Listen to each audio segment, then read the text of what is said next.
Hospital में patient care केवल admission और ट्रीटमेंट तक सीमित नहीं होती। पेशेंट एक्सपीरियंस का सबसे महत्वपूर्ण चरण होता है डिस्चार्ज प्रोसेस। अगर डिस्चार्ज प्रोसेस प्रॉपर्ली प्लान्ड और कोऑर्डिनेटेड नहीं है तो पेशेंट कंफ्यूजन में रहता है, ट्रीटमेंट कंटिन्यूटी प्रभावित हो सकती है, NABH असेसर NC रेज कर सकता है। इसी रिक्वायरमेंट को NABH AAC12 स्टैंडर्ड में डिफाइन किया गया है।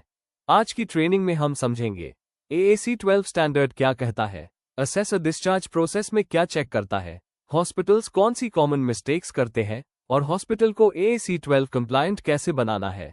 AAC12 क्या है? AAC12 स्टैंडर्ड कहता है The organization has an established discharge process। इसका मतलब है हॉस्पिटल में पेशेंट डिस्चार्ज की क्लियर, स्टैंडर्डाइज्ड और कोऑर्डिनेटेड प्रोसेस होनी चाहिए। डिस्चार्ज प्रोसेस का उद्देश्य है पेशेंट केयर कंटिन्यूटी मेंटेन करना, पेशेंट एजुकेशन देना, safe transition from hospital to home. AAC12 के ऑब्जेक्टिव एलिमेंट्स। AAC12 में मुख्य एलिमेंट्स शामिल हैं discharge planning with patient and family, coordination between departments, LAMA discharge guidelines, discharge summary for all patients, planned discharge process, domiciliary care services, monitoring of discharge time। Assessor इन सभी elements को patient files, discharge records और hospital SOP में verify करता है। Discharge planning. AAC12 के अनुसार patient discharge plan process होना चाहिए। ट्रीटिंग डॉक्टर रेगुलर रीअसेसमेंट के दौरान अवैल्यूएट करता है कि पेशेंट डिस्चार्ज के लिए रेडी है या नहीं। ये डिसीजन पेशेंट और फैमिली के साथ डिस्कस किया जाना चाहिए। Coordination between departments. Discharge process में कई डिपार्टमेंट्स इन्वॉल्व होते हैं जैसे treating doctor, nursing staff, pharmacy, billing department, medical records. AAC12 के अनुसार डिस्चार्ज प्रोसेस इन सभी डिपार्टमेंट्स के बीच कोऑर्डिनेटेड होना चाहिए। Medico legal cases MLC। अगर patient medico legal case MLC है तो डिस्चार्ज के समय पुलिस अथॉरिटी को इन्फॉर्म करना आवश्यक है। ये लीगल कंप्लायंस का महत्वपूर्ण हिस्सा है। अब्सकॉन्डेड पेशेंट्स। हॉस्पिटल को अब्सकॉन्डेड पेशेंट्स के लिए भी रिटन प्रोसीजर मेंटेन करना चाहिए। इसमें शामिल हो सकता है documentation of incident, informing hospital authorities, legal reporting where applicable, leaving against medical advice. LAMA. AAC12 के अनुसार हॉस्पिटल के पास लामा डिस्चार्ज पॉलिसी होनी चाहिए। अगर patient against medical advice LAMA discharge लेना चाहता है तो डॉक्टर को पेशेंट या फैमिली को पॉसिबल रिस्क्स एक्सप्लेन करने चाहिए। डॉक्यूमेंटेशन इन लामा केसेस। लामा केसेस में डॉक्यूमेंटेशन होना चाहिए। Patient declaration form, risk explanation documentation, doctor signature, patient attendant signature. ये डॉक्यूमेंटेशन हॉस्पिटल लीगल प्रोटेक्शन के लिए भी जरूरी है। Discharge summary. AAC12 के अनुसार हर पेशेंट को डिस्चार्ज समरी देना मैंडेटरी है। ये रूल अप्लाई होता है routine discharge, LAMA discharge, referral discharge, death summary.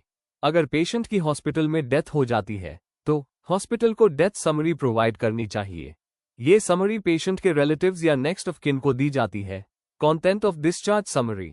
Discharge summary में शामिल होना चाहिए final diagnosis, treatment provided, investigation results, medications at discharge, follow up instructions. Hospital को डिस्चार्ज समरी की कॉपी मेडिकल रिकॉर्ड में रिटेन करनी चाहिए।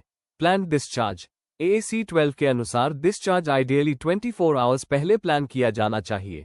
इस प्लानिंग में शामिल होना चाहिए draft discharge summary preparation, medication reconciliation, patient education at discharge. Discharge के समय पेशेंट को एजुकेट करना आवश्यक है। Medication instructions, follow up visits, lifestyle advice, warning signs. इससे ट्रीटमेंट कंटिन्यूटी मेंटेन रहती है। Special needs identification. Discharge planning में पेशेंट की स्पेशल नीड्स भी आइडेंटिफाई की जानी चाहिए। उदाहरण wheelchair requirement, home oxygen support, medical devices. Domiciliary care. AAC12 में डोमिसिलियरी केयर सर्विसेज का भी उल्लेख है। इसमें trained health care staff patient के घर जाकर केयर प्रोवाइड करते हैं। Examples of domiciliary care, chronic disease monitoring, catheter care, palliative care support, physiotherapy support. ये सर्विसेज विशेष रूप से एल्डरली और क्रॉनिक पेशेंट्स के लिए यूजफुल होती है। Monitoring discharge time. AAC12 के अनुसार हॉस्पिटल को डिस्चार्ज टर्नअराउंड टाइम मॉनिटर करना चाहिए। डिस्चार्ज टाइम मेजर किया जाता है डॉक्टर द्वारा डिस्चार्ज डिक्लेयर करने से लेकर पेशेंट द्वारा बेड वकेट करने तक। Discharge time benchmark. Hospital discharge time के लिए बेंचमार्क डिफाइन कर सकता है। उदाहरण cash patients discharge time, insurance patients discharge time, corporate patients discharge time, continuous improvement. अगर डिस्चार्ज प्रोसेस में डिले होता है तो हॉस्पिटल को रूट कॉज एनालिसिस करना चाहिए, इम्प्रूवमेंट एक्शंस इंप्लीमेंट करने चाहिए। इससे डिस्चार्ज प्रोसेस एफिशिएंट बनता है। कॉमन एनसी इन AAC12। AAC12 में अक्सर ये नॉन कन्फॉर्मिटीज देखी जाती है। डिस्चार्ज SOP अवेलेबल नहीं है, डिस्चार्ज समरी इनकम्प्लीट है, लामा डॉक्यूमेंटेशन मिसिंग है, डिस्चार्ज प्लानिंग डॉक्यूमेंटेड नहीं है, डिस्चार्ज डिले मॉनिटरिंग नहीं है। AAC12 कंप्लायंट कैसे बने? हॉस्पिटल को AAC12 कंप्लायंट बनाने के लिए डिस्चार्ज प्रोसेस SOP डेवलप करें, डिस्चार्ज प्लानिंग सिस्टम इंप्लीमेंट करें, डिस्चार्ज समरी स्टैंडर्डाइज करें, लामा पॉलिसी इंप्लीमेंट करें, discharge time monitoring system develop करें। इन स्टेप्स से हॉस्पिटल AAC12 स्टैंडर्ड को इफेक्टिवली कंप्लाई कर सकता है।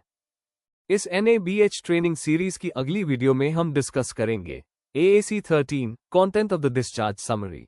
अगर आप NABH standard step by step सीखना चाहते हैं तो वीडियो को लाइक करें, चैनल को सब्सक्राइब करें, नोटिफिकेशन बेल ऑन करें ताकि आप आने वाली ट्रेनिंग वीडियोस को मिस न करें।